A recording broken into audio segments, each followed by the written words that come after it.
لا إله إلا الله محمد رسول الله. لا إله إلا الله محمد رسول الله. لا إله إلا الله محمد رسول الله. لا إله إلا الله محمد رسول الله.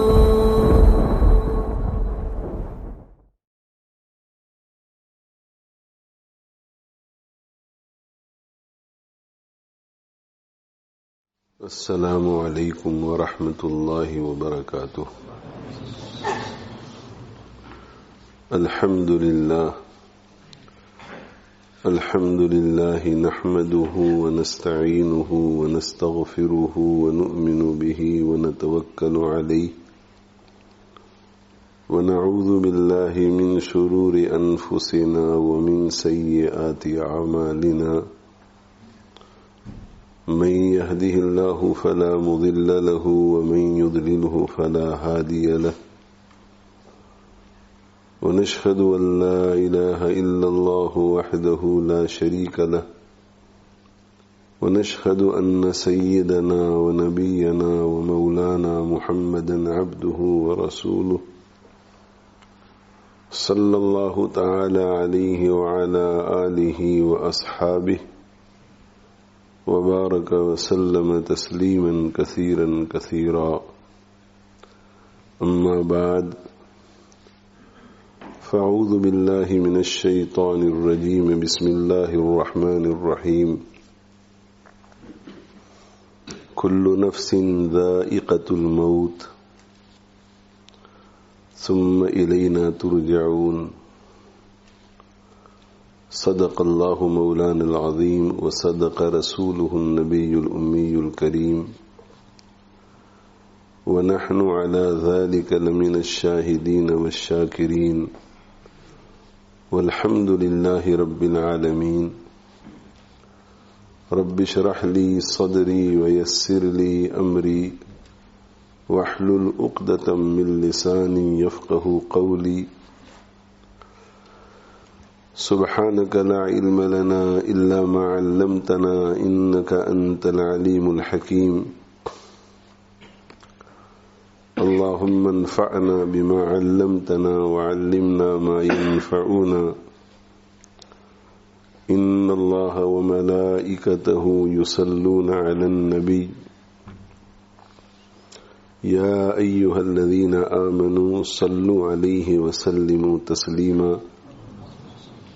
اللهم صل وسلم وبارك على سيدنا ومولانا محمد وعلى آله وأصحابه وأتباعه وأزواجه وذرياته.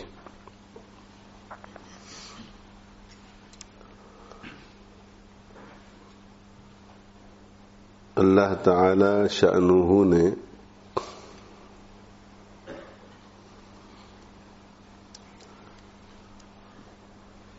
اس دنیا میں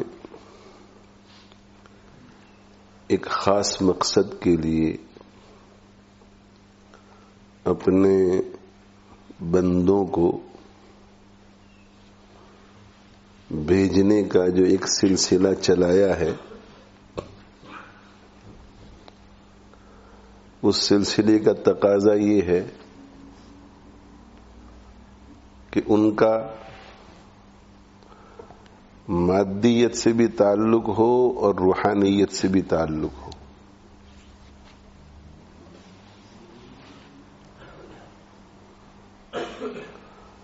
مادیت، مٹیریلزم، اس دنیا میں رہنے والوں کو ایک حد تک اس کی بھی ضرورت پڑتی ہے، اور روحانیت، اسپرچوالٹی، اس کی تو ہمیں بہت ضرورت پڑے گی. اس دنیا میں بھی پڑتی ہے اور آخرت میں بھی پڑے گی. اللہ نے ہمیں پیدا ہی اس لیے کیا ہے کہ ہم اپنے آپ کو روحانیت کے حصول میں کھپائیں. یہ جو مادی دنیا ہے یہ بقدر ضرورت،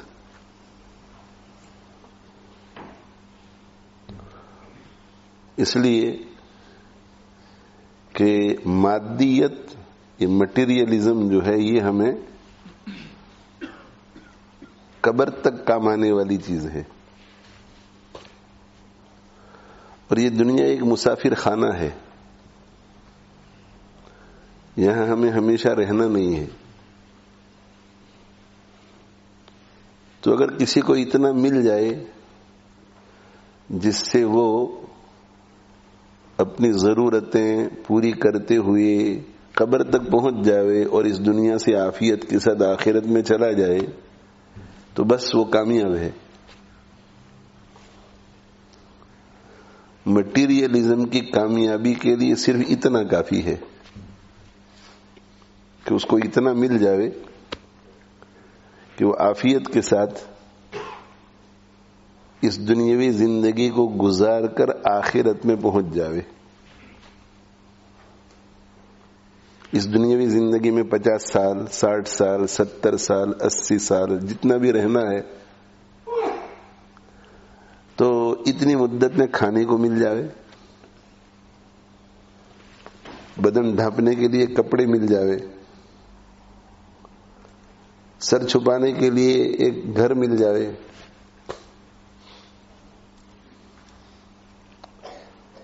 بیمار ہو گیا تو ٹریٹمنٹ ہو جاوے، دوا مل جاوے، اگر بیماری اچھی نہ بھی ہوئی تو صبر مل جاوے، کھانا اگر 2 وقت نہ ملا، 3 وقت نہ ملا، اپنی مرضی کا نہ ملا تو صبر مل جاوے۔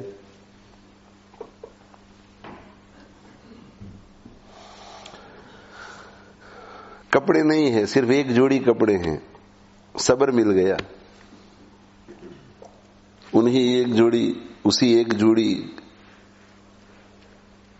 اسی ایک جوڑے کو بار بار دھو کر پہن رہا ہے، صبر مل گیا۔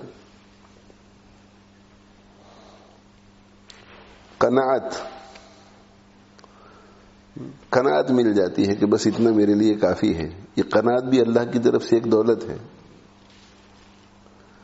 کبھی کبھی ہوتا یہ ہے کہ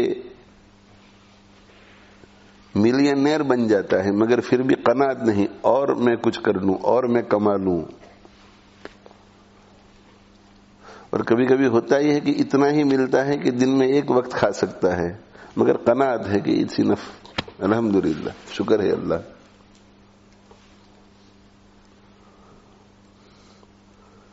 تو اللہ تعالی شانہ سے ہم دولت تو مانگتے ہیں، کون سی دولت؟ سونے والی دولت، چاندی والی دولت، ہیرے جواہرات والی دولت، روپیے پیسے والی دولت، پاؤنڈ والی دولت، ڈالر والی دولت۔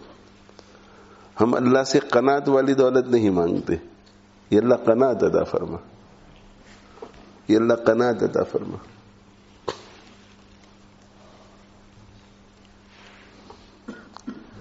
اس سے کہ جب قناعت مل جاتی ہے تو دنیاوی اعتبار سے پیٹ بھر جاتا ہے، اور قناعت نہیں ملتی تو پیٹ نہیں بھرتا۔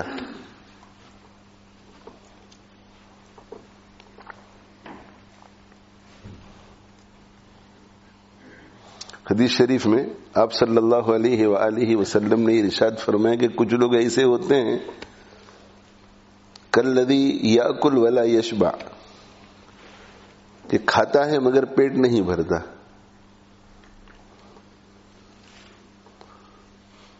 تو پیٹ بھرنے کے لیے 3 روٹیوں کی ضرورت ہے، 3 روٹیاں کھا لی مگر پیٹ نہیں بھرا، یعنی پیٹ تو بھر گیا ہے مگر اسے ایسا فیل ہوتا ہے کہ میرا پیٹ نہیں بھرا ہے، تو آدھ گھنٹے کے بعد پھر کچھ کھائے گا، 1 گھنٹے کے بعد پھر کچھ کھائے گا، تو ایسا کرتے کرتے بیمار ہوگا اور بیمار ہو کے مر جائے گا۔ تو جیسے وہ شخص جسے جسمانی غذا اتنی مل گئی ہے کہ جس سے اس کا پیٹ بھر جاوے مگر وہ ایسا محسوس کرتا رہے کہ نہیں مجھے اور چاہیے، مجھے اور چاہیے، میں ابھی بھوکا ہوں، میں ابھی بھوکا ہوں، اور وہ کھاتا رہا کھاتا رہا کھاتا رہا، ڈاکٹر کے پاس نہیں گیا، تو بہت جلدی قبر میں چلا جائے گا۔ تو اسی طرح مال و دولت کا بھی معاملہ ہے کہ اللہ تعالی شانہ کسی کو کچھ دیتے ہیں اور وہ ایسا محسوس کرتا ہے کہ اور چاہیے اور چاہیے اور چاہیے اور چاہیے. تو حضور صلی اللہ علیہ وسلم فرماتے ہیں کہ یہ اس شخص کی طرح ہے جو کھاتا ہے مگر سیر نہیں ہوتا, پیٹ نہیں بھرتا. تو جیسے یہ جسمانی موت مرے گا وہ روحانی موت مرے گا.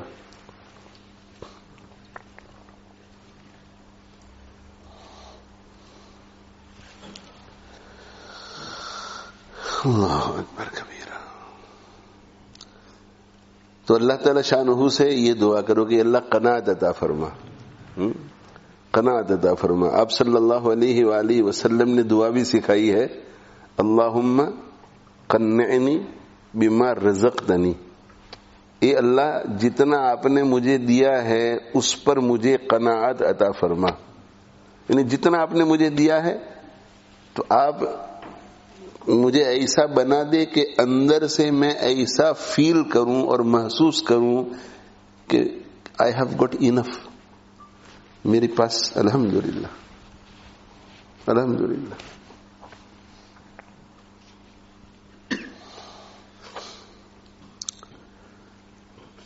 تو ہمیں دنیا کی بھی ضرورت ہے, دنیا, اور ہمیں روحانیت کی بھی ضرورت ہے. روحانیت, مادیت, مٹیریلزم کی بھی ضرورت ہے, مٹیریلسٹک چیزوں کی بھی ضرورت ہے. ہمیں پیٹ بھرنے کے لیے کھانا چاہیے, پیاس بجھانے کے لیے پانی چاہیے, سردی لگتی ہے تو سویٹر چاہیے, گرمی لگتی ہے پنکھا چاہیے.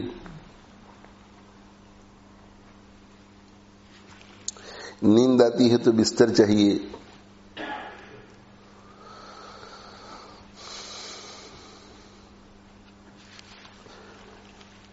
مگر دنیا میں اللہ تعالی شانہ نے ہمیں اس کے لیے نہیں بھیجا ہے, اس کے لیے نہیں بھیجا ہے. یہ تو راستے کی ضرورت ہے. جیسے ہم یہاں سے انڈیا جاتے ہیں تو یہاں سے ٹرین میں بیٹھ گئے, تو ٹرین جو ہے وہ مقصود نہیں ہے, ٹرین تو ہماری ضرورت ہے, ضرورت ہے. اگر یہ اس کے بغیر بھی ہم لندن پہنچ سکتے تو ہم ٹرین میں نہ بیٹھتے. کسی بھی مسافر سے آپ پوچھئے, بلکہ اس مسافر سے پوچھئے جو فرسٹ کلاس میں بیٹھا ہوا ہے ایروپلین میں, کہ اگر آپ کو ضرورت نہ ہوتی تو آپ بیٹھتے فرسٹ کلاس میں. وہ کہتے کہ نہ, سفر نہ کرنا ہوتا تو میں نہ بیٹھتا.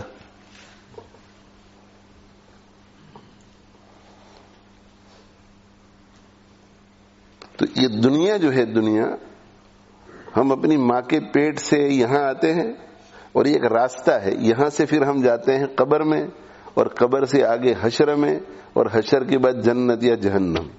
تو ہم مجبور ہیں, یہاں سے ہمیں گزرنا پڑتا ہے, اور گزرنا پڑتا ہے تو ہمیں کھانا بھی پڑتا ہے, ہمیں پینا بھی پڑتا ہے, ہمیں کپڑے بھی پہننے پڑتے ہیں, ہمیں گھر بھی بسانا پڑتا ہے, چاہے اپنا ہو چاہے کرائے کا, چاہے اچھا ہو چاہے گھٹیا.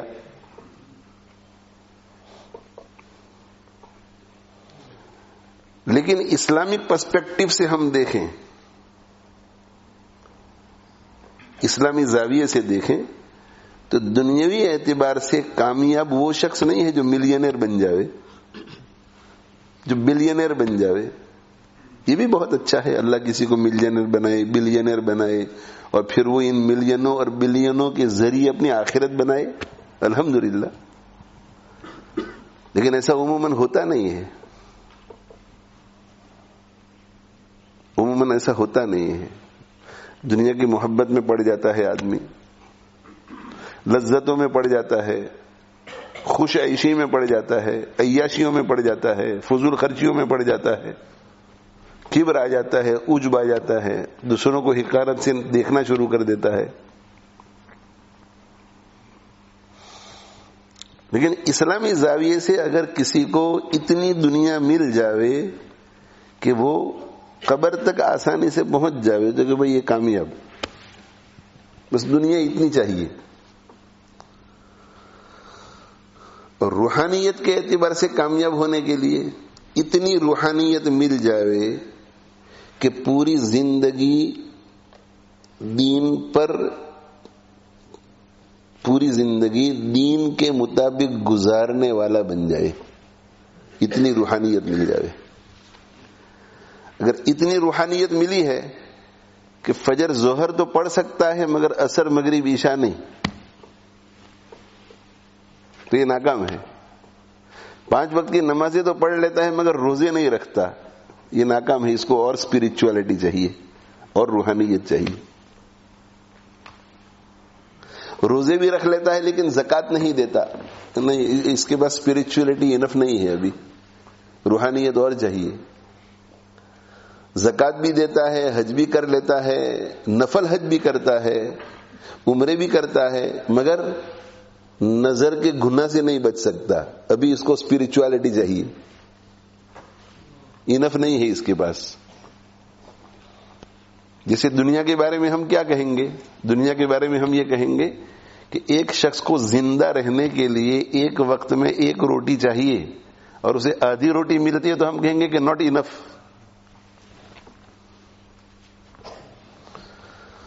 ایک شخص کو سروائیو ہونے کے لیے کھانے پینے کے ساتھ ایوری منتھ، ہر مہینے 500 پاؤنڈز کی دوا چاہیے اور 500 پاؤنڈ کا انکم نہیں ہے تو ہم کہیں گے کہ دنیا از ناٹ انف، یہ مر جائے گا دواؤں کے بغیر. ایک شخص کو بیوی بچوں کو پالنے کے لیے، خود کی کفالت کے لیے مہینے کے 1000 پاؤنڈ کی ضرورت ہے، 1000 پاؤنڈ کی، اور اس کو 800 پاؤنڈ ملتا ہے اور وہ 200 پاؤنڈ قرض لیتا ہے تو ہم کہیں گے کہ ناٹ انف. کہتے ہیں نا ایسا. لیکن اگر 1000 پاؤنڈ مل جائے تو اسے 2000 کی ضرورت نہیں، انف. 1 ملین کی ضرورت نہیں ہے، انف. یہ جتنا زیادہ ہے وہ ایکسٹرا ہے.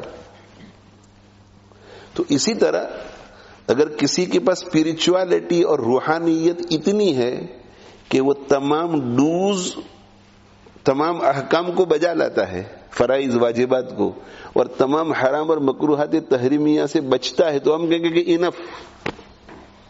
انف روحانیت ہو گئی. اب بڑھے گی تو بہت اچھا، ملینئر بلینئر بنے آخرت میں، سنن مستحبات نوافل. لیکن اسپرچولیٹی اتنی نہیں ہے کہ تمام گناہوں سے بچ سکے، تو اسپرچولیٹی کی کمی ہے. اور اسپرچولیٹی کی کمی ہوگی، اسپرچولیٹی کی، روحانیت کی کمی ہوگی تو دنیا میں بھی وہ سفر کرے گا اور آخرت میں بھی سفر کرے گا. دنیا میں بھی پریشان ہوگا، آخرت میں بھی پریشان ہوگا. اور مادیت کی اگر کمی ہوگی، مال کی، تو بلڈ پریشر کا مریض ہے لیکن بیچارہ دوائی نہیں لے سکتا تو بیمار ہوگا. شوگر کا مریض ہے مگر دوائی افورڈ نہیں کر سکتا تو اور بیمار ہوگا، جلدی مر جائے گا. کھانے پینے کے لیے 200 پاؤنڈز پر ویک کی ضرورت ہے مگر اس کے پاس نہیں ہے تو تکلیف ہوگی، بھوکا رہے گا. لیکن یہ تکلیف کب تک رہے گی؟ موت تک. موت کے بعد کوئی تکلیف نہیں، موت کے بعد کوئی تکلیف نہیں. اللہ کے نبی صلی اللہ علیہ وآلہ وسلم انتقال سے پہلے موت کی شدت کو محسوس کر رہے تھے، موت کی شدت کو محسوس کر رہے تھے. اور اللہ تعالی شانہ اپنے برگزیدہ بندوں کو موت سے پہلے موت کی شدت سے اگر گزاریں تو اس کا مطلب یہ ہوتا ہے کہ بالکل اخیر میں شدت میں مبتلا کر کے صبر کروا کے اور درجے بلند کر رہے ہیں. تو عائشہ رضی اللہ عنہ فرماتی ہیں کہ آپ صلی اللہ علیہ وسلم پیالے میں اپنا ہاتھ کو ڈالتے تھے، پیالے میں جس میں پانی تھا، اور اپنے چہرے پر ایسا ہاتھ پھیرتے تھے اور فرماتے تھے کہ ان للموت لسکرات، ان للموت لسکرات. موت کی تو بڑی سختی ہے، بڑی شدت ہے موت کی.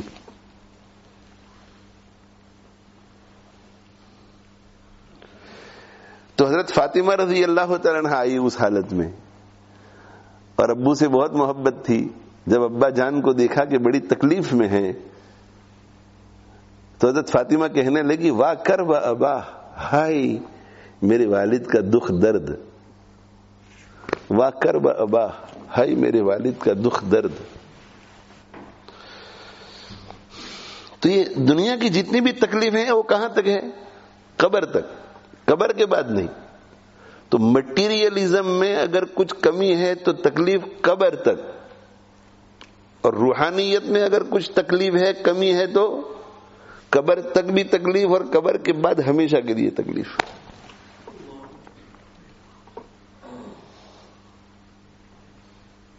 تو حضرت فاطمہ نے درد میں دیکھ کر، تکلیف میں دیکھ کر کیا عرض کیا؟ واہ کربا، واہ کربا، ہائے میرے والد کا دکھ درد۔ تو کیا فرمایا آپ صلی اللہ علیہ وسلم نے؟ فرمایا لا کربا لا ابی کے بعد اليوم، آج کے بعد تیرے ابا کے پاس تکلیف نہیں آئے گی۔ یہ آخری دن ہے تکلیف کا، تھوڑی دیر کے بعد روح نکل جائے گی، روح نکل جانے کے بعد آخرت میں دنیاوی اعتبار سے جو تکلیفیں آتی ہیں بس یہاں تک۔ اسپرچولیٹی 100% ہو، مکمل ہو، تو مرنے کے بعد کی زندگی میں پھر کوئی تکلیف نہیں۔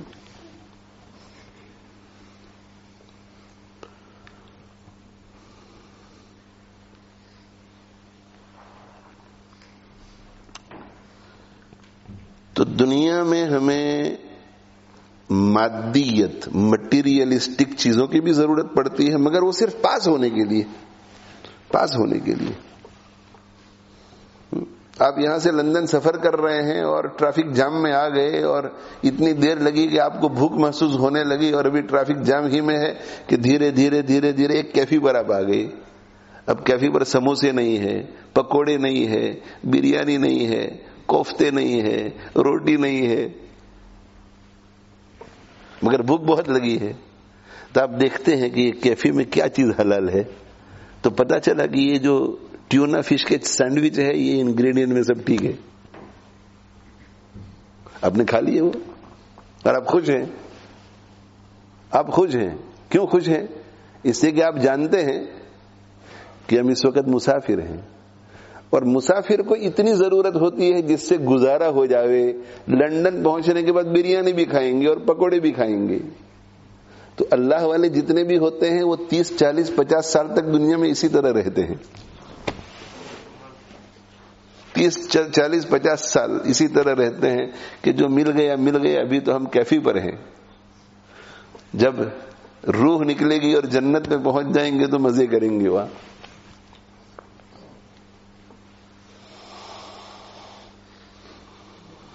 اس دنیا میں ہمیں دونوں چیزوں کی ضرورت ہے، مادیت کی بھی اور روحانیت کی بھی۔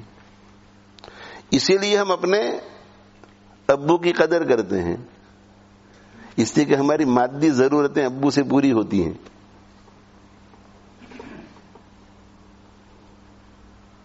ذہن سے سوشل سیکیورٹی کو نکال دیجیے اور ذہن سے مالدار گھرانے کو بھی نکال دیجیے۔ آپ ایک ایسے گھر میں رہتے ہیں جہاں ابو کام پہ جاتے ہیں، 1 ہفتے تک کام کرتے ہیں، ان کو تنخواہ ملتی ہے، اس تنخواہ سے آنے والا پورا ہفتہ چلتا ہے۔ تو گھر کے جتنے افراد ہیں سب ابو کی قدر کرتے ہیں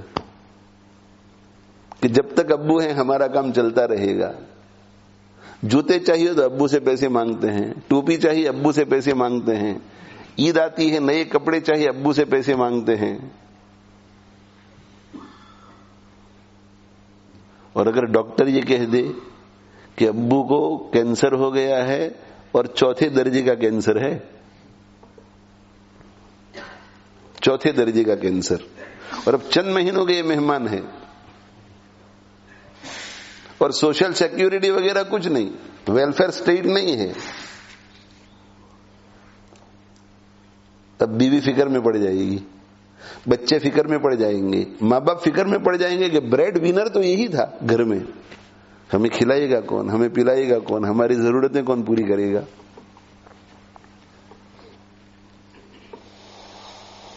تو اسی طرح جو لوگ اسپرچل اور روحانی چیزوں کی اہمیت کو سمجھتے ہیں کہ ہمیں روحانیت کی بھی بہت ضرورت ہے، تو جن لوگوں سے ان کو روحانیت کی دولت ملتی ہے جب ان کا انتقال ہو جاتا ہے تو فکر میں پڑ جاتے ہیں،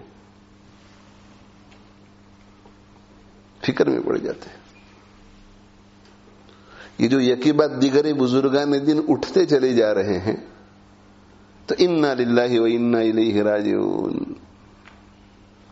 بہت بڑے مولانا چلے گئے، ایک اور بزرگ چلے گئے، اور بس یہ ایک زبانی افسوس کی حد تک رہ جاتا ہے، اس لیے کہ ہمیں پتہ نہیں کہ ان کے وجود کی وجہ سے امت کو کیا روحانی دولتیں ملتی رہی ہیں.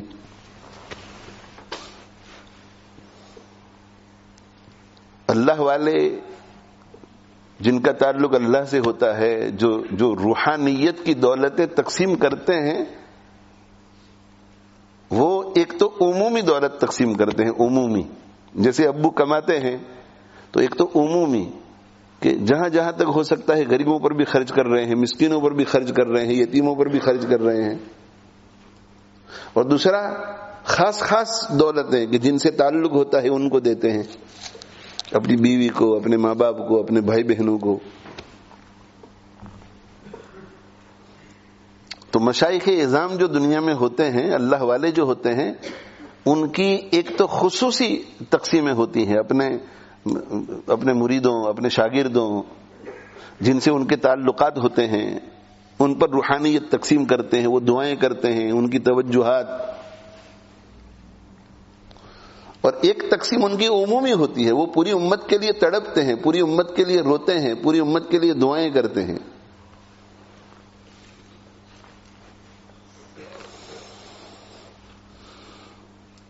تو دنیا کے کسی بھی خطے میں کسی اللہ والے کے بارے میں ہمیں معلوم ہوتا ہے کہ وہ بیمار ہو گئے ہیں اور خطرناک بیماری ہے، تو ہمیں فکر میں پڑ جانا چاہیے کہ میرا براہ راست ان سے تعلق تو نہیں ہے، مگر جو عمومی خیرات اور برکات ان کی وجہ سے پوری دنیا میں پھیل رہی ہے، اس کے قطرے بھی میرے اوپر بھی تو گر رہے ہیں، اس کے چھینٹے میرے اوپر بھی تو گر رہے ہیں، اس سے میں محروم ہو جاؤں گا.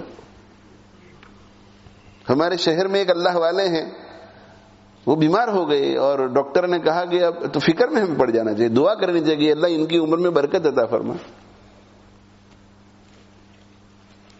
اور چلے جائیں تو غم ہونا چاہیے، چاہے وہ ہمارے شیخ ہوں یا نہ ہوں، اس لیے کہ عمومی چھینٹے جو ہمیں حاصل ہوتے تھے اس سے ہم محروم ہو گئے. اور جن سے ہمارا ڈائریکٹ تعلق ہوتا ہے، یا تو وہ ہمارے شیخ ہیں یا وہ ہمارے شیخ کی طرح ہمارے اوپر شفقتیں اور محبتیں کرتے ہیں،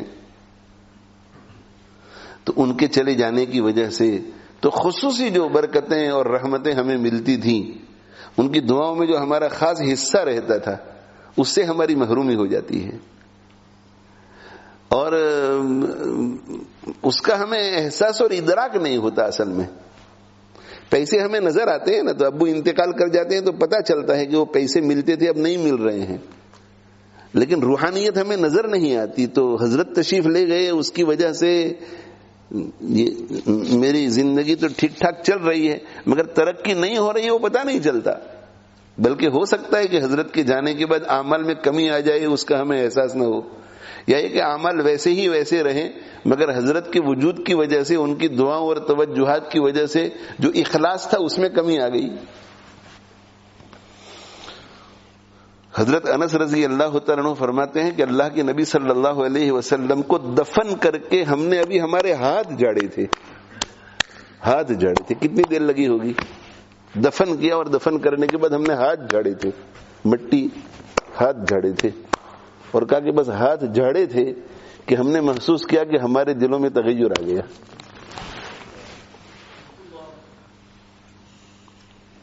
یہ صحبت میرے بھائی، یہ صحبت، بزرگوں کا وجود بہت بڑی چیز، بہت بڑی چیز.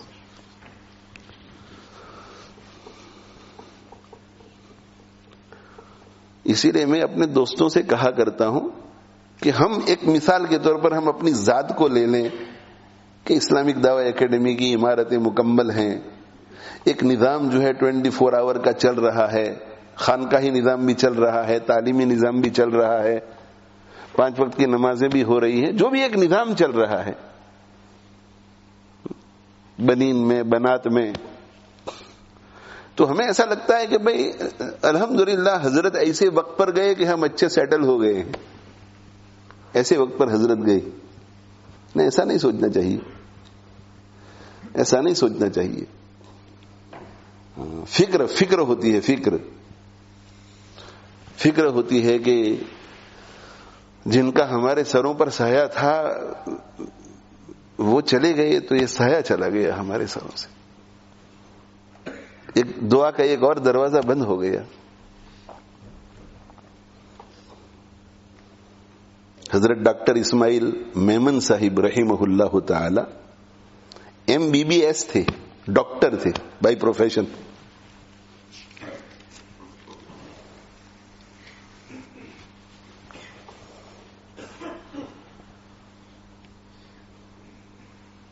یہ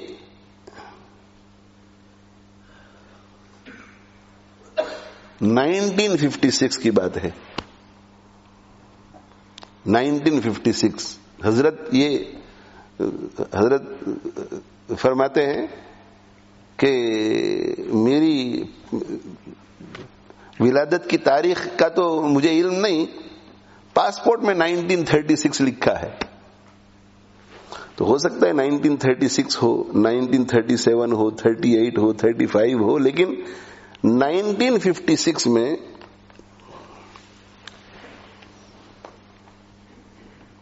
میرے امتحانات ہوئے کراچی میں. پیدا ہوئے ہیں آپ مانگرول میں, مانگرول کاٹھیا واڑ میں ایک گاؤں ہے. مانگرول ہمارے گجرات میں بھی ہے, یہ کاٹھیا واڑ بھی گجرات ہی میں ہے. کاٹھیا واڑ میں مانگرول میں آپ پیدا ہوئے, اور والد ان کے تاجر تھے, بڑے تاجر تھے, لیکن متدین تھے. ڈاکٹر صاحب خود فرماتے ہیں کہ نماز کے معاملے میں اتنے سخت تھے کہ اگر ہم میں سے کسی کی نماز چھوٹ جاتی تھی, مسجد میں نظر نہیں آتے تھے بھائیوں میں سے, تو فوراً باز پرس ہوتی تھی کہ تو نماز میں کیوں نہیں تھا. اور اگر معقول عذر نہ ہو تو خوب پٹائی ہوتی تھی, بہت پٹائی کرتے تھے. نماز چھوٹنی نہیں چاہیے. اور مانگرول میں اس وقت ایک مفتی ابراہیم صاحب غالباً تھے. مفتی ابراہیم صاحب وہ حضرت گنگوہی کے اور حضرت شیخ الہند کے خلیفہ تھے.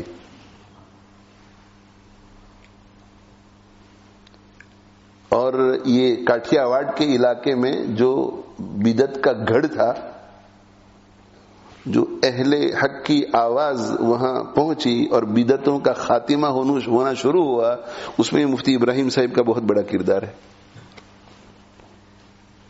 اور سب سے پہلی جماعتیں جو پہنچی ہے کاٹھیا واڑ میں, وہ انہی کی مدد سے پہنچی ہے, مفتی ابراہیم صاحب کی مدد سے. تو ڈاکٹر اسماعیل میمن صاحب کو بچپن میں ان کی صحبت بہت ملی. حضرت گنگوہی کے خلیفہ اور ساتھ میں حضرت شیخ الہند کے بھی خلیفہ.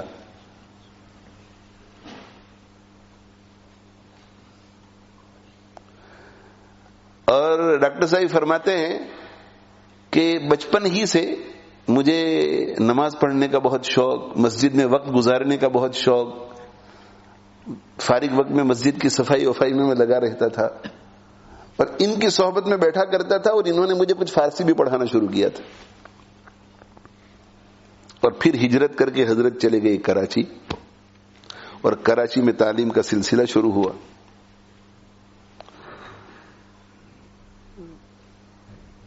تو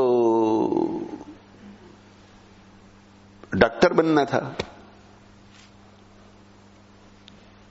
تو میڈیسن میں داخلے سے پہلے والا جو امتحان تھا غالباً, اس امتحان سے جب فارغ ہوئے 1956 میں, تو ان کے دل میں یہ داعیہ پیدا ہوا کہ انڈیا جانا چاہیے, رشتہ داروں سے ملاقات کرنی چاہیے, اور ذرا انڈیا کی تفریح بھی کرنی چاہیے. تو کہا کہ جو صاحب وہاں سے واقف تھے وہ مجھے سب سمجھا رہے تھے کہ یہ جگہ بھی وہاں دیکھنے کی ہے, اور یہ جگہ بھی دیکھنے کی ہے, اور یہ جگہ بھی دیکھنے کی ہے. تو اس میں انہوں نے یہ کہا کہ اور سہارنپور میں ایک بہت بڑے بزرگ رہتے ہیں مولانا زکریا صاحب، ان کی بھی ملاقات کر لینا. جا رہے ہیں اعزا اقارب کو ملنے کے لیے، کالج کے اسٹوڈنٹ ہیں، 20 سال کی عمر تقریباً. تو انہوں نے کہا کہ میں سہارنپور بھی چلا گیا، اور میں سہارنپور دوپہر 12-1 بجے پہنچا. اب وہاں دوپہر کا کھانا کھا کر کیرولہ میں سب چلے جاتے ہیں، تو کہا کہ سناٹا تھا مدرسے میں جب میں پہنچا. لیکن لوگوں سے پوچھا کہ بھئی حضرت شیخ کہاں رہتے ہیں، حضرت شیخ کہاں رہتے ہیں؟ تو پوچھتے میں چلا گیا حضرت شیخ کے گھر. اب حضرت شیخ رحمۃ اللہ علیہ کے یہاں تو ایک نظام الاوقات ہوتا تھا، تو یہ ملاقات کرنے کا وقت نہیں تھا. ملاقات کا وقت عصر کے بعد، اور یہ پہنچ گئے 12 بجے.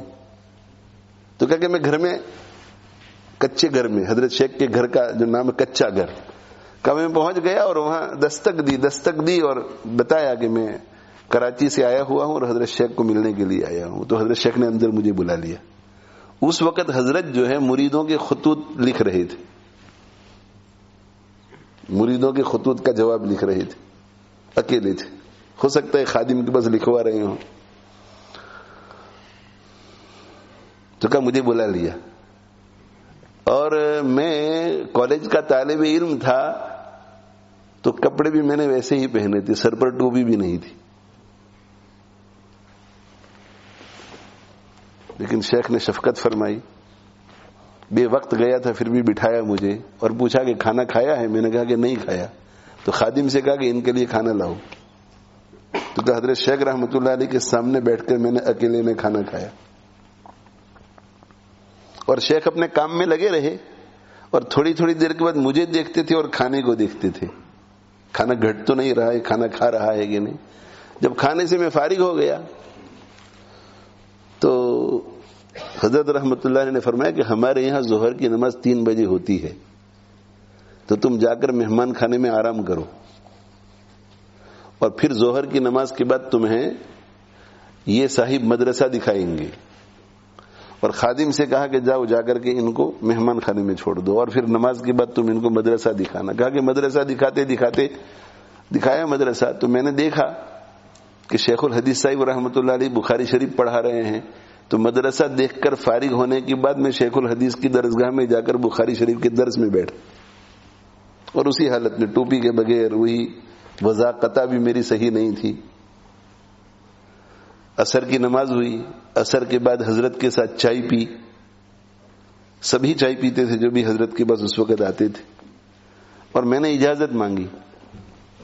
تو کہ اتنی جلدی؟ تو کہ میں نے کہا حضرت میں تو صرف زیارت کے لیے آیا تھا. تو حضرت فرمایا کہ ایسی زیارت، کچھ دن ٹھہرو. تو کہ میں نے کچھ عذر پیش کیا. تو حضرت نے فرمایا کہ بہت اچھی بات ہے. یہ 1956 کی بات ہے. حضرت فرماتے ہیں کہ جب میں حضرت شیخ رحمۃ اللہ علیہ کی ملاقات کر کے وہاں سے نکلا اور پھر تھوڑے دنوں کے بعد کراچی پہنچا، تو میں نے محسوس کیا کہ میری زندگی میں ایک انقلاب پیدا ہو گیا تھا. حضرت فرماتے ہیں کہ کالج میں یا یونیورسٹی میں پڑھ رہے تھے تو تبلیغ جماعت والے ہمارے پیچھے پڑ جاتے تھے. 1-2 مرتبہ 3 دن کے لیے گئے، مگر تبلیغ جماعت والوں کا تو ہے حلمی مزید. اور اب 10 دن 40 دن کہ میں ان سے پیچھا چھڑانے لگا، اور میں نے پیچھا چھڑایا. پیچھا اس طرح چھڑایا کہ داد ہی نہیں دیتا تھا. تو کہ 40-50 مرتبہ میری تشکیل کرنے کے لیے یہ لوگ آئے میرے گھر، مگر 40 اور 50 کے 50 مرتبہ ایک ہی رٹ ہم لگاتے رہے کہ نہیں آئیں گے، بس نہیں آئیں گے. تو کہا وہ بھی تھک گئے مجھ سے.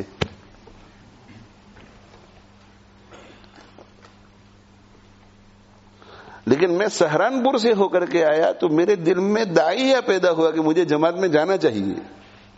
میرے دل میں داعیہ پیدا ہوا کہ صحبت صالح میں بیٹھنا چاہیے، نیک لوگوں کے ساتھ اٹھنا بیٹھنا چاہیے. اور 1956 کے بعد 1957 میں جو چھٹی آئی اس میں چلے کے لیے گیا. کئی حضرت شیخ کی صحبت کا اثر تھا. حالانکہ حضرت شیخ نے جماعت میں جانے کے لیے نہیں کہا, کچھ نہیں, صحبت کا اثر. اور جماعت سے فارغ ہونے کے بعد میں لاہور گیا حضرت رائے پوری رحمت اللہ علیہ کے پاس, چلہ لگایا, اور چلہ لگانے کے بعد لاہور حضرت رائے پوری رحمت اللہ علیہ حیات تھی اس وقت, حضرت شیخ عبد القادر رائے پوری رحمت اللہ علیہ, اور 3 دن میں نے حضرت کی خانقاہ میں گزارے. اور اس کے بعد حضرت شیخ رحمت اللہ علیہ پر کچھ نہ کچھ میں خطوط بھی لکھتا رہا, اور مجھے چونکہ آداب سے واقفیت نہیں تھی اس لیے میں بس خط لکھتا تھا.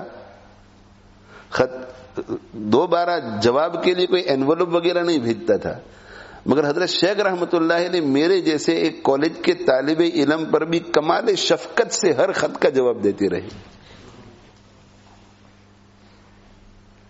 اب دیکھو یہ جو شفقت تھی, یہ جو محبت تھی, اس کا نتیجہ کیسے ظاہر ہو آگے جا کر کے. آپ دیکھیے آج ڈاکٹر اسماعیل میمن رحمہ اللہ تعالی, ان کا تذکرہ یہاں مسجد میں ہو رہا ہے, پتہ نہیں کہاں کہاں تذکرہ ہوگا.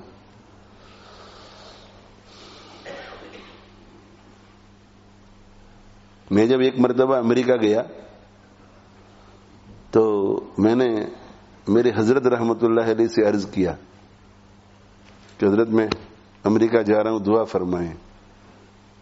تو کہا کہ وہاں ایک درویش بیٹھا ہوا ہے جس نے جنگل کو منگل بنا دیا ہے, اس کی ملاقات ضرور کرنا. میں نے کہا حضرت کون؟ تو کہا ڈاکٹر اسماعیل میمن. تو میں نے کہا حضرت میرا تو ان سے 1983 سے تعلق ہے, اور میں جب بھی جاتا ہوں حضرت کی ملاقات کیے بغیر میں واپس نہیں آتا. تو حضرت بہت خوش ہوئی, بہت دعائیں دی. اور ڈاکٹر صاحب رحمہ اللہ تعالی بھی دوسروں کے سامنے کہا کرتے تھے کہ سلیم جب بھی کینیڈا آتا ہے تو ایسا کبھی نہیں ہوتا کہ ہماری ملاقات کیے بغیر جاتا ہے, ہم تو ہمارے فائدے کے لیے جاتے تھے.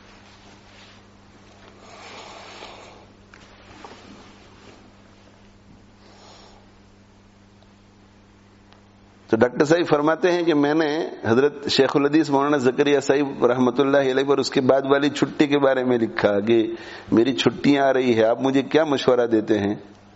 تو مجھ سے کہا کہ ان چھٹیوں کو حضرت رائے پوری رحمۃ اللہ علیہ کے پاس جا کر گزارو اور وہاں جا کر بیعت بھی ہو جاؤ. تو کہ میں حضرت رائے پوری رحمۃ اللہ علیہ سے بیعت ہو گیا, بیعت ہو گیا میں, اور وہاں پوری چھٹی گزاری. اور 1962 میں فراغت ہوئی, 1962 میں حضرت رائے پوری رحمۃ اللہ علیہ کی وفات ہوئی, اور 1962 میں ڈاکٹری کرنے کے لیے مدینہ منورہ منتقل ہو گیا. اور 1964 میں حضرت شیخ الحدیث مولانا زکریا صاحب رحمۃ اللہ علیہ اور حضرت جی مولانا یوسف صاحب رحمۃ اللہ علیہ دونوں ایک ساتھ حج کے لیے آئے, اور حج کے بعد مدینہ منورہ آئے. مدینہ منورہ 8 دن قیام رہا.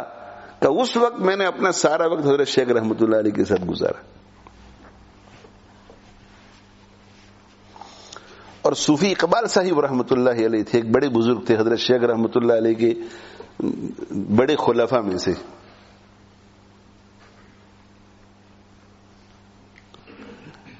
تو صوفی اقبال صاحب جو ہیں ان کی اور ڈاکٹر صاحب کی دوستی ہو گئی تھی مدینہ منورہ میں. وہ اس طرح کے صوفی اقبال صاحب جماعت میں نکلے ہوئے تھے, ڈاکٹر صاحب بھی جماعت میں نکلے ہوئے تھے, اور ڈاکٹر صاحب جو صوفی صاحب امیر تھے جماعت کے, ان کا بھی حضرت شیخ سے تعلق تھا. ڈاکٹر اسماعیل صاحب کا بھی حضرت شیخ رحمۃ اللہ علیہ سے تعلق تھا, اور جماعت میں بھی ایک ساتھ نکلے تو جماعت میں ایک دوسرے کے ساتھ پہچان ہوئی اور تعلق ہو گیا. اور صوفی اقبال صاحب حضرت شیخ رحمۃ اللہ علیہ کے بہت قریب لوگوں میں سے تھے.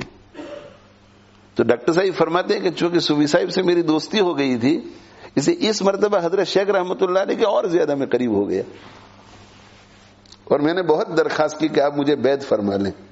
حضرت یہ فرماتے رہے کہ میں میرے حضرت رائے پوری رحمۃ اللہ علیہ کے مریدوں کو بیعت نہیں کرتا, لیکن جو کچھ پوچھنا پاچھنا ہو آپ مجھے پوچھتے رہیے, بس یہاں سے 1964 سے تعلق شروع ہوا اور یہ تعلق 18 ایئرز تک رہا. 1982 میں حضرت شیخ رحمۃ اللہ علیہ کی وفات ہوئی اور پھر تو ارلی 1970s میں حضرت شیخ رحمۃ اللہ علیہ ہجرت کر کے مدینہ منورہ پہنچ گئے. تو مستقل پھر تو قرب نصیب ہو گیا.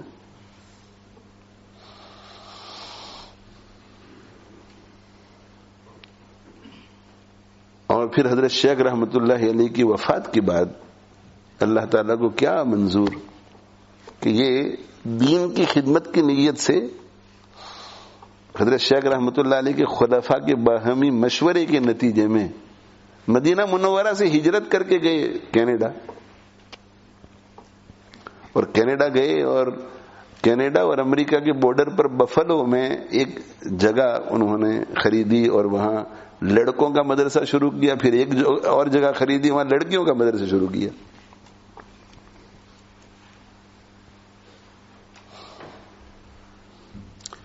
پھر ابھی کچھ سالوں پہلے کینیڈا میں چاتھم ایک جگہ ہے ٹورنٹو سے تقریباً 2.5-3 گھنٹوں کے فاصلے پر, تو وہاں بھی ایک دارالعلوم کھلا لڑکوں کے لیے. اور میں یہ سمجھتا ہوں, میرا یہ خیال ہے کہ تصوف کی اور سلوک کی اور تزکیہ کی اور احسان کی سب سے پہلی محنت اگر نارتھ امریکہ میں شروع ہوئی ہو, امریکہ اور یہ نارتھ امریکہ میں, امریکہ اور کینیڈا میں, یہ ڈاکٹر اسماعیل میمن صاحب رحمۃ اللہ علیہ, ڈاکٹر MBBS. لیکن جن لوگوں نے ان کو دیکھا, میرے ساتھ جو لوگ سفر میں آئے انہوں نے دیکھا, جن لوگوں نے ان کو دیکھا تو آپ ان کو دیکھیں تو ایسا لگتا ہے کہ بڑے کوئی بزرگ ہیں, پرانے کوئی مولانا صاحب ہیں, اور بالکل حضرت شیخ رحمۃ اللہ علیہ کی نقل, حضرت شیخ رحمۃ اللہ علیہ کی نقل. اور پھر اللہ تعالی شانہ نے ان سے ایسا انقلابی کام وہاں کروایا, انقلابی کام, کہ امریکہ اور کینیڈا میں تو ان دنوں میں تصوف کا کوئی قائل ہی نہیں تھا. تو ایسے لوگ جو تصوف کی مخالفت کرنے والے تھے وہ حضرت کی مجلس میں آنے لگے اور حضرت کے خلفاء میں ان کا شمار ہونے لگا.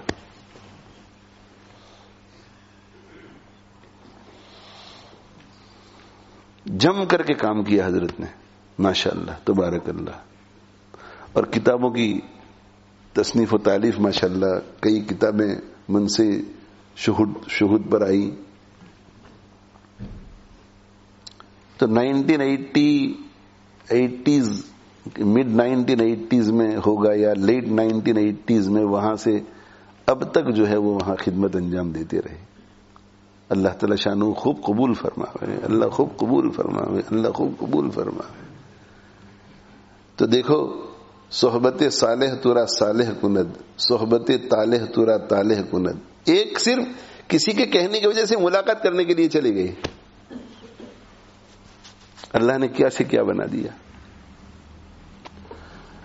اور آگے والی باتیں کہنے کی نہیں ہیں, مگر چونکہ آپ سب حضرات مجھ سے بہت قریبی تعلق رکھنے والے لوگ ہیں, ہمارے طلباء ہیں, اساتذہ ہیں, دوسرے احباب ہیں, اور یہ جمعے کی مجلس جو ہیں سننے والے اکثر لوگ وہی ہیں جن کا ہم سے بہت محبت کا تعلق ہے.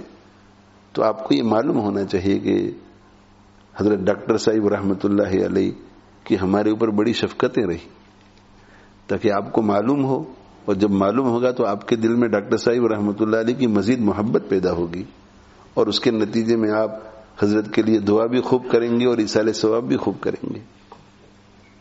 میں 1983 میں حج کے لیے گیا تھا. میرا ڈاکٹر صاحب رحمۃ اللہ علیہ سے تعلق جو ہے وہ 40 سال پر محیط ہے, اور ان 40 سالوں کے اندر الحمدللہ کسی مرحلے پر کوئی غلط فہمی یا ایسی کوئی بات نہیں ہوئی دونوں طرف سے. 1983 میں حج کے لیے گیا میرے والدین کے ساتھ. میں اس وقت عربی چہارم پڑھ رہا تھا, تو اس وقت حضرت مولانا یوسف مطالعہ صاحب رحمۃ اللہ علیہ نے مجھے ایک خط دیا حضرت ڈاکٹر صاحب کے لیے اور مجھ سے یہ فرمایا کہ ہاتھوں ہاتھ دینا. تو میں حج سے فارغ ہونے کے بعد مدینہ منورہ پہنچا. مدینہ منورہ پہنچا, میں نے فون کیا ڈاکٹر صاحب سے بات کی. اس سے پہلے میں ڈاکٹر صاحب کی زیارت کر چکا تھا, چونکہ ان کے ایک بیٹے مجھ سے 1 سال آگے تھے, مولانا منصور. ایک بیٹے مجھ سے 1 سال پیچھے تھے, مولانا ابراہیم. اور پھر جو سب سے چھوٹے ہیں مفتی حسین, انہوں نے مجھ سے دارالعلوم بری میں کچھ پڑھا بھی, اور تینوں سے ہماری محبت کا تعلق ہے. ان کو بھی ہم سے محبت ہے الحمدللہ. تو ڈاکٹر صاحب یہاں آئے تھے دارالعلوم بری, حضرت شیخ رحمۃ اللہ علیہ کا ادارہ ہے دارالعلوم بری. تو میں پہلے زیارت کر چکا تھا ان کی, لیکن تعارف کچھ نہیں. تو میں نے حضرت کو فون کیا کہ حضرت مولانا یوسف مطالعہ صاحب نے آپ کے لیے خط بھیجا ہے اور مجھ سے یہ فرمایا ہے کہ میں آپ کو ہاتھوں ہاتھ دوں, تو کس جگہ میں آپ سے ملاقات کروں. تو مجھ سے انہوں نے پوچھا کہ آپ کہاں ٹھہرے ہوئے ہیں. تو میں نے بتلایا کہ فلاں ہوٹل میں ٹھہرے ہوئے ہیں. ہم جس ہوٹل میں ٹھہرے ہوئے تھے اس وقت وہ مسجد نبوی کا حصہ ہے. وہ ہوٹل اتنا قریب تھا کہ اقامت شروع ہوتی تھی اور ہم نکلتے تھے تو مسجد میں پہنچ جاتے تھے تکبیر اولیٰ سے پہلے.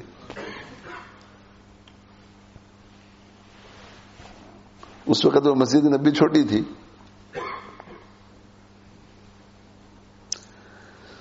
تو کہا میں ہی آ جاؤں گا عشاء کے بعد.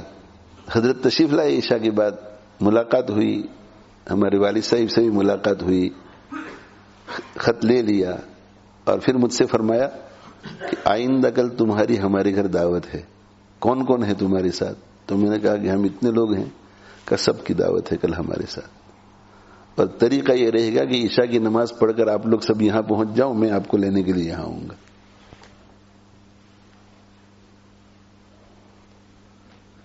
تو حضرت کے گھر ہم گئے, کھانا کھایا ہم نے. اب ہمارے والد صاحب رحمۃ اللہ علیہ نے ہم سے بہت احتیاط کروایا. ہمارا کل 6 ہفتے کا سفر تھا, تو 4.5 ہفتے مکہ مکرمہ میں سبزی دال کے علاوہ کچھ کھانے نہیں دیا. ابا یہ کہہ رہے تھے کہ بھئی لوگ کہتے ہیں اس لیے احتیاط کرو, ہم حج کے لیے آئے ہیں.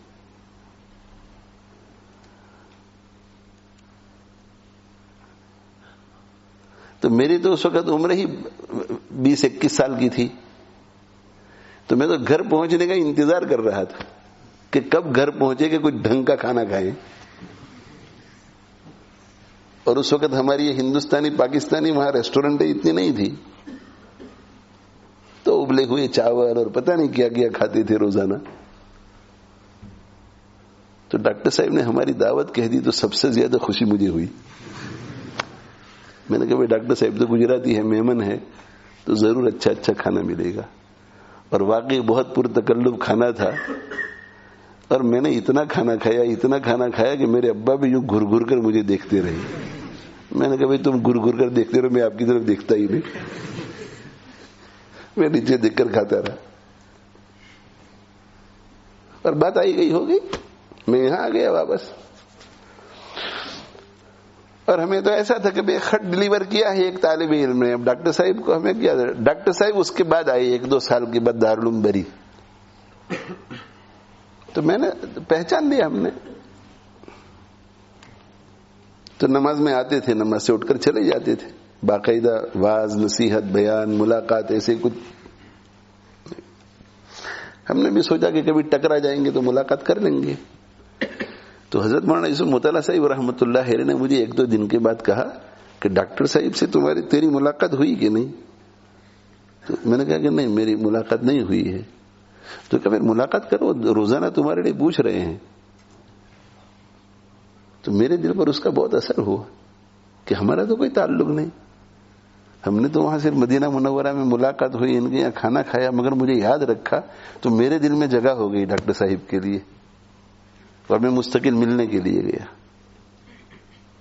اور اس کے بعد جو ہے پھر پیار محبت کا سلسلہ چلتا رہا. یہ ہماری اسلامک دعوی اکیڈمی کی جب سے ابتدا ہوئی ہے شاید ہی ایسا کوئی پروجیکٹ ہوگا نیا. ہوتا ہے نا کہ پہلے 186 کو خریدا, اس کے بعد پھر یہ جگہ خریدی, اس کے بعد پھر وہ جگہ خریدی. شاید ہی کوئی پروجیکٹ ہوگا جس میں ڈاکٹر صاحب نے رقم نہ بھیجی ہو.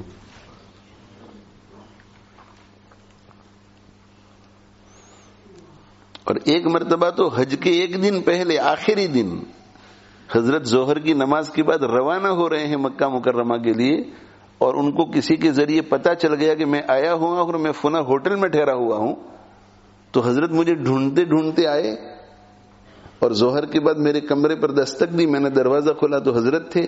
میں نے کہا تشریف لائے؟ تو کہا کہ نہیں, میں تو فوراً مکہ مکرمہ کے لیے روانہ ابھی ہو رہا ہوں, مگر تمہارا مجھے پتا چلا تو یہ تمہارے مدرسے کے لیے چندہ دینا تھا, تو وہ میں نے سوچا کہ دے دوں تم کو اور ملاقات بھی ہو جائے. ایک رمضان میں چند دن وہاں خانقاہ میں بھی جانا ہوا ان کی بفلو میں, اور بڑی شفقت فرماتے تھے. جب بھی جاتے تھے, اکثر مرتبہ جب جاتے تھے تو ایک لفافہ دیتے تھے کہ یہ تمہارے لیے ہے, دوسرا لفافہ دیتے تھے کہ یہ تمہارے مدرسے کے لیے. چپکے سے کوئی نہ ہو تو چپ کر دیا. تو بہرحال شفقتیں ان کی رہی, محبتیں رہی, بہت دعائیں ملی ان کی, بہت دعائیں ملی ان کی. اسی وجہ سے جب تک وہ بفلو رہے تو اس وقت تک ہم جب بھی ٹورنٹو جانا ہوا تو بفلو ضرور گئے. وہ بفلو 4.5 گھنٹے لگ جاتے ہیں, اس لیے کہ امیگریشن کو پاس کرنا پڑتا ہے, مگر ضرور گئے. ایسا کبھی نہیں 3 دن کے لیے گئے تو بھی نہیں, ڈاکٹر صاحب کے یہاں جانا ضروری. اور کینیڈا میں جب آ گئے تو اور آسان ہو گیا ہمارے لیے. ایک مرتبہ تو میں مستقل گیا تھا, ایک ویکنڈ مستقل انہی کو ملنے کے لیے گیا تھا. اور ابھی بھی بخاری شریف سے فارغ ہونے کے بعد مجھے جو ہے مفتی رفیع عثمانی صاحب سے ملاقات کا بہت اشتیاق تھا کہ حضرت اب یہاں کا سفر نہیں کر سکیں گے, حضرت کو ملنے کے لیے جانا چاہیے. تو میں نے ان سے کہا تھا کہ رمضان مبارک سے پہلے کوئی نظم ہم بناتے ہیں, چاہے 2 دن کے لیے کراچی ہم چلے جائیں, مگر حضرت کی ملاقات کر لیں اور ڈاکٹر اسماعیل میمن صاحب کی ملاقات کر لیں. تو بھی ہمیں ختم بخاری شریف کے لیے امریکہ کا سفر زیر غور تھا, تو اس میں شوق تھا کہ وہاں سے پھر ہم وہاں بھی چلے جائیں گے. تو مفتی رفیع عثمانی صاحب بھی چل بسے, ڈاکٹر اسماعیل میمن صاحب بھی چل بسے. اور مجھے یاد ہے کہ میں جب مفتی سلیمان صاحب بھی میرے ساتھ تھے, اس وقت جب میں گیا تو ذرا تنہائی میں حضرت نے مجھ سے کچھ باتیں کی.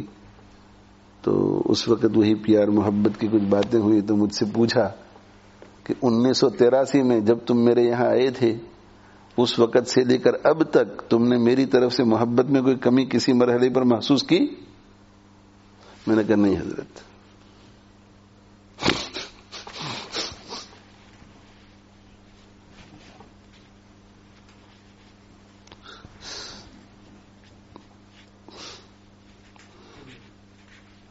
میں نے کہا نہیں ہوتا, اس میں اضافہ ہی محسوس کیا, میں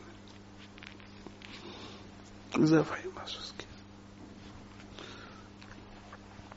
تو ہم سے محبت کرنے والے, ہمارے ادارے سے محبت کرنے والے, ہم پر شفقت کرنے والے, ہمارے لیے, ادارے کے لیے, ہمارے سب متعلقین کے لیے دعائیں کرنے والے ایک اور بزرگ دنیا سے چلے گئے.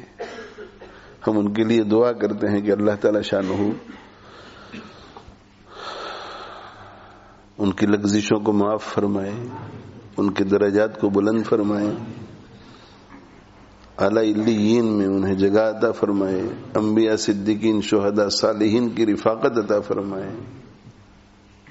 اللہ تعالی شانہ انہیں ہماری طرف سے بہترین جزا عطا فرمائے, اور ہمارے بارے میں ان کو جو حسن ظن تھا اللہ ویسا ہمیں بنا دے, جو ان کو توقعات تھی ہم سے, توقعات,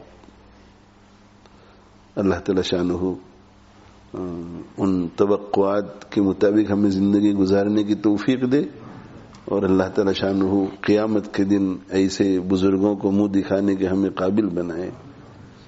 ایک مرتبہ یہ طلباء کے لیے اور ہمارے فضلاء کے لیے بہت مفید ہے. ایک مرتبہ مجھ سے فرمایا کہ تم سے مجھے بہت محبت اس لیے ہے کہ تم اکابرین کے طریقے کو نہیں چھوڑتے.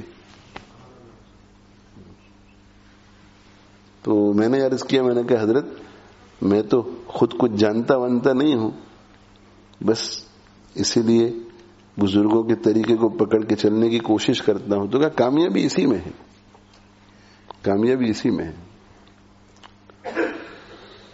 جاتے تھے اپنے گھر میں کھلاتے تھے کھانا, گھر میں میرے ساتھ بہت سارے لوگ آ جاتے تھے, ان سب کو بھی کھلاتے تھے. اور رات کو وہاں قیام اگر کرتے تھے تو وہ ان کا ایک بستر ہے وہاں, مدرسے میں بھی ایک کمرہ ہے ان کا, تو وہاں تو میں ان کے صاحبزادے سے کہتا تھا کہ میں بیعت بھی سمجھتا ہوں اس بستر پر سونا. تو کہا کہ نہیں, انہوں نے حضرت نے فرمایا ہے کہ سلیم کو میرے بستر پہ سلانا, اس کو بیت الخلا وغیرہ. تو دل آج بہت رنجیدہ ہے, بہت غمزدہ ہے. مفتی رفیع عثمانی صاحب کے جانے کا غم جو ہے وہ زخم ابھی مندمل نہیں ہوا تھا کہ ایک دوسرے بزرگ چلے گئے.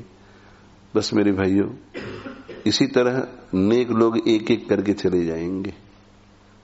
اس کی حضور اکرم صلی اللہ علیہ وسلم نے ایک مثال دی ہے, بس اس کو بیان کر کے آج کی مجلس کو ختم کرتا ہوں. جب ہم پہلے مثال سمجھ لو تاکہ وہ حدیث سمجھنا آسان ہو جائے, کہ جب ہم دکان میں جاتے ہیں, دکان میں تو دکان میں جو سبزیاں ہوتی ہیں, بھنڈی کی مثال لے لیتے ہیں. بھنڈی ہوتی ہے, بھنڈی تو بھنڈی ہوتی ہے تو ایک پورے بکس میں ہوتی ہے, وہ 15 کلو 20 کلو. میں گیا تو میں جب خریدوں گا 1 کلو تو چن چن کر لوں گا اچھے اچھے. میرے بعد جو آئے گا وہ بھی چن چن کر لے گا, اس کے بعد جو آئے گا وہ بھی چن چن کر لے گا, اس کے بعد جو آئے گا وہ بھی چن چن کر لے گا. تو مجھے جو اچھے بھنڈیاں ملیں گی وہ دوسرے کو نہیں ملے گی, دوسرے والے کو جو ملے گی وہ تیسرے والے کو نہیں ملے گی, تیسرے والے کو ملے گی چوتھے والے کو نہیں ملے گی, اور اخیر میں پھر اس میں کچرا رہ جاتا ہے, کچرا رہ جاتا ہے. ایسا کچرا کہ اس میں آدھا بگڑا ہوا, 1/3 بگڑا ہوا ہے نا, تو اسے پھر کوئی غریب آدمی بیچارہ لے جاتا ہے اور صاف کر کر کے کسی طرح پکاتا ہے. تو جب وہ بھوسا رہ جاتا ہے تو جو افورڈ کر سکتے ہیں وہ دیکھتے ہی اس کی طرف پرواہ نہیں کرتے. بس یہ دنیا میں انسان رہتے ہیں نا, اللہ تعالیٰ ان کو بھی چن چن کے اٹھاتے ہیں. اچھا آدمی چلا جاتا ہے, اس کے بعد اور اچھا آدمی چلا جاتا ہے, اس کے بعد اور اچھا آدمی چلا جاتا ہے. تو حدیث شریف میں آتے کہ یذهب الصالحون, نیک لوگ چلے جائیں گے, ردی لوگ پیچھے رہیں گے, نیک لوگ چلے جائیں گے. الاول فالاول, سب سے افضل پہلے, افضل چلا گیا, اس کے بعد جو افضل ہوگا وہ جائے گا, اس کے بعد جو افضل ہوگا وہ چلا جائے گا, اور پیچھے کیا رہ جائے گا؟ وَتَبْقَى حُفَالَةٌ, اور پیچھے بھوسا رہ جائے گا. حفالت الشعیر, جو کے بھوسے کی طرح پیچھے بھوسا رہ جاتا ہے, ردی چیزیں رہ جاتی ہیں. اور جب یہ ردی چیزیں پیچھے رہ جاتی ہے تو لا یعبأ اللہ بہم بالتن, اللہ تعالی شانہ ان کی کوئی پرواہ نہیں کرتا. پھر ردی چیز دیکھتے بھی نہیں اللہ تعالی شانہ. تو یہ مشائخ بزرگان دین اٹھ جاتے ہیں, اس کا بہت بڑا نقصان ہوتا ہے. لیکن ان کے انتقال کے بعد اگر ہم ان کی توجہات لینا چاہتے ہیں تو روحانی توجہات مرنے کے بعد بھی پہنچتی ہیں. تو اساتذہ ہیں, ہمارے مشائخ ہیں, اسی طرح ہمارے ماں باپ ہیں, انتقال کے بعد ان کے لیے کیا کرو بھائی؟ ایصال ثواب کرو, خوب ایصال ثواب کرو ان کے لیے. بزرگوں کے لیے, نیک لوگوں کے لیے ہم ایصال ثواب کرتے ہیں تو ان کے درجے بلند ہوتے ہیں, اور ہمیں جو ہے ہمیں ان کی توجہات اور روحانیت ملتی ہے. اللہ تعالی شانہ ہم سب کو بھی ایسے برگزیدہ بندوں کے نقش قدم پر چلائے, اور اللہ تعالی ہمیں محنت کی توفیق دے. آج چونکہ طبیعت پر بوجھ بھی تھا, اس وجہ سے بس حضرت ہی کا تھوڑا تذکرہ ہو گیا. اللہ تعالی شانہ فضل فرمائے, اللہ فضل فرمائے, اللہ فضل. اخیر میں ایک بات اور عرض کر دوں کہ وہ واقعہ تو میں نے آپ کو سنایا, پھر ایک مرتبہ میرا امریکہ اور کینیڈا جانا ہوا. تو اس میں 3 دن ایسے گزرے کہ رمضان مبارک کا مہینہ تھا اور کھانا بالکل پست درجے کا، مطلب ہے کہ پست درجے کا مانے کہ ہمارے ٹیسٹ کے اعتبار سے.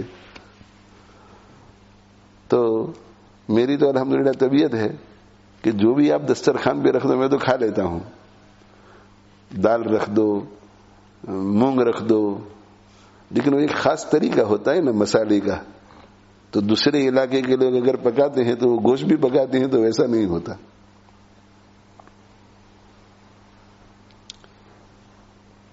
تو میرا تو ڈاکٹر صاحب کی خانقاہ میں جانے کا پروگرام تھا ہی. رمضان کا مہینہ تھا، میں رمضان پہلے باہر گزارتا تھا. تو میں پہنچا ڈاکٹر صاحب کے یہاں اور وہاں خانقاہ میں تعلیم چل رہی تھی. وضو وغیرہ کیا اور 2 رکعت تحیۃ المسجد پڑھی اور ہم وہ تعلیم میں شریک ہو گئے. تعلیم سے فارغ ہوتے ہی ہم حضرت سے ملاقات ہوئی. تو حضرت نے سب سے پہلے پوچھا عادت کے مطابق کب تک قیام ہے. میں نے کہا حضرت مغرب تک تو طے ہے. میں نے کہا حضرت مغرب تک تو طے ہے. تو حضرت نے مجھے یہ سن کر فرمایا کہ اس جملے میں کوئی راز چھپا ہوا ہے. میں نے کہا جی حضرت وہ میں بعد میں عرض کروں گا. نہیں میں نے مغرب نہیں، میں نے کہا حضرت افطاری تک تو طے ہے، اس کے بعد سوچیں گے. تو وہ مدینہ منورہ میں میں نے ان کے خوب جم کر کھایا تھا. تو 3 دن کے بعد کھانا مناسب ملا تو خوب جم کر اس دن بھی کھایا. اور حضرت قریب بیٹھے ہوئے تھے، ڈالتے رہے میرے پلیٹ میں اور میں کھاتا رہا.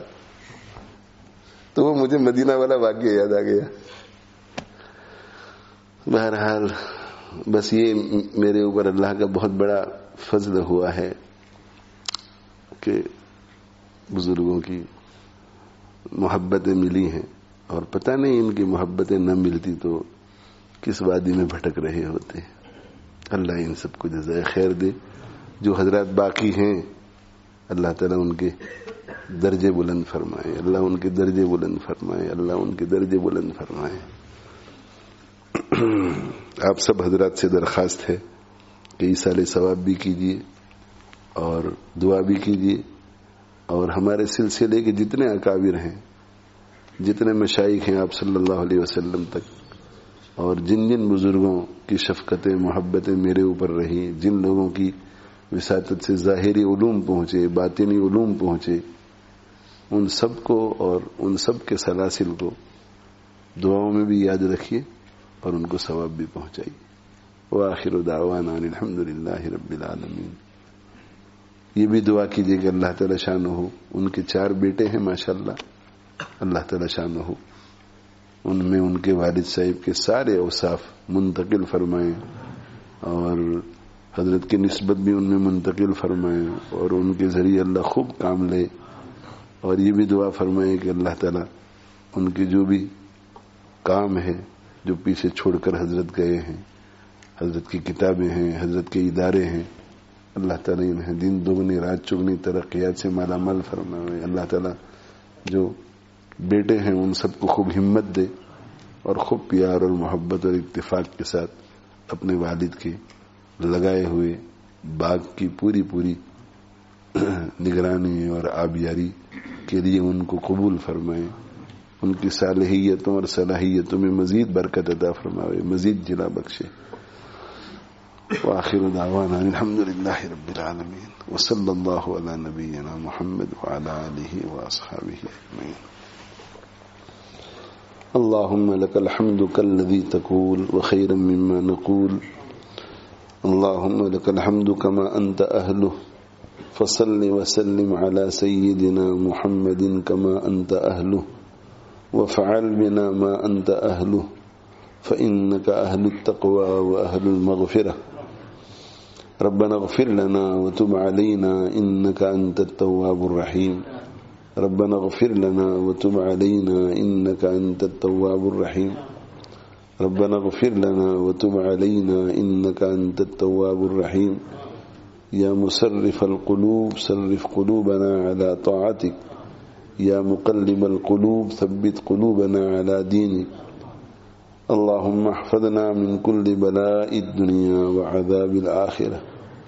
اللهم آت نفوسنا تقواها وزكها أنت خير من زكاها أنت وليها ومولاها.